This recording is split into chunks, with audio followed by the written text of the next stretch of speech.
Welcome to Icon Coaching. My name's Kirk and I'm one of the coaches. The key is to get started.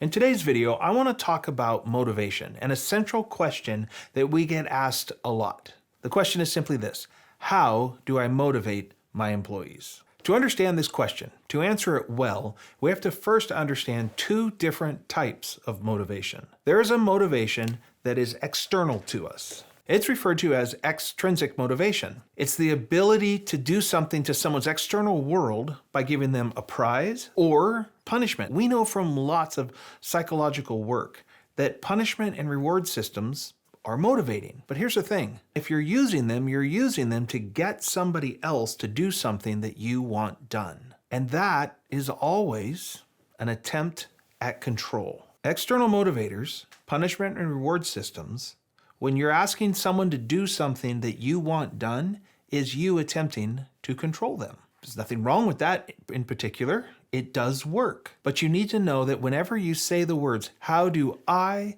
motivate my employees?" you're trying to control them. The other kind of motivator is an intrinsic motivator. An intrinsic motivation is very different than extrinsic motivations. Intrinsic motivations come from inside of us. They're things that we might do anyway, or the way I like to say this the best is, they're things where the doing of the task is its own reward. The outcome is somewhat secondary. It might be important to us, but it's actually an intrinsic thing that's motivating us. The external thing is often just feedback on did we do it well. Because it's an internal journey, because it's something that's inside of someone, as a manager, we can't make it happen. But you can use punishment and reward systems to make all kinds of things happen. Intrinsic motivation, though, isn't something you can do to your employees. They have to opt in. They have to participate. In fact, they have to originate and initiate any behaviors that come from intrinsic motivations. It's the opposite of control. So what we say instead is not how do I motivate my employees, we say how do I create the environment where their intrinsic motivation is most likely to emerge. According to Edward Deci, who is a psychologist that built out a lot of the work that we know about intrinsic motivation, he says that there's three attributes that you can build into a team, that you can build into the space that you're leading, that make intrinsic motivation most likely to emerge. The first one is connection, or what he called relatedness. The ability to belong, a connection between the people that are all working together. We call this in today's world psychologically safe space.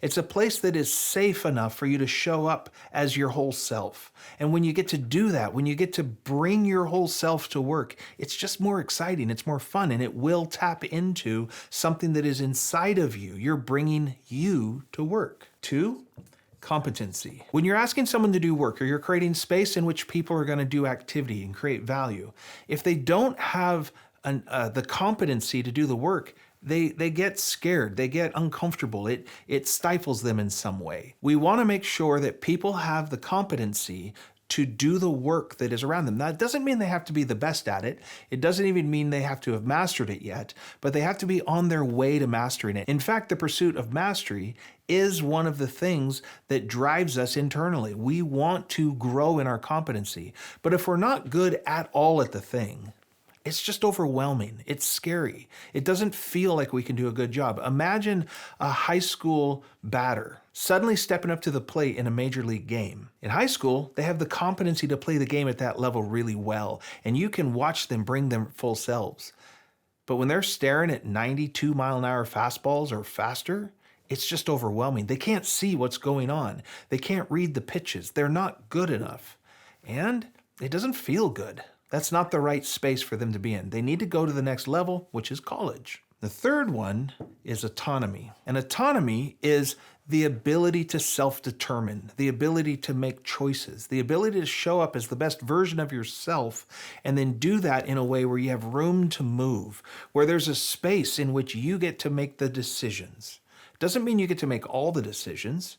This is what we'd call interdependent autonomy. It's knowing that you're on a team. Where's the space that you get to operate in? These are the three things that Edward Deci suggests are necessary to infuse into a team or a space where you can start to see intrinsic motivation emerge. Now, is one good and is one bad?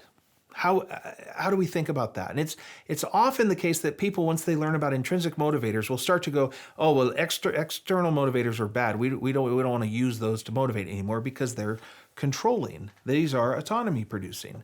It's like, that's not exactly right. There are times when it is very appropriate to use external motivators. And in fact, you often want to build intrinsic motivators on top of external motivators. They work together. But how do you know when to use what? And it's actually not that complicated. When work is simple and repetitive, external motivators do a really good job of keeping people moving through the work. However, and this is the big key, when work is complex and requires creativity or innovation, that's when we want to rely on intrinsic motivators. And in fact, according to DC's work, extrinsic motivators used when work is complex and requires creativity and innovation, they actually hurt the work product. You get a worse outcome when using external motivators to motivate people that need to be creative and innovative. It's a fascinating idea because more and more of us are working in environments that are complex, that do require creativity. So whenever you find yourself asking the question, how do I motivate my employees? I want you to ask yourself this question first. Is the work simple and repetitive? Or is the work complex and requiring creativity and innovation? Because if it's simple and repetitive, we use punishment reward systems. Those are all really good tools to motivate people. The problem is most of us think those are the only tools we have. When the work lands over here and it's complex, requiring creativity and innovation, you can't motivate them. We want to assume that they are already motivated.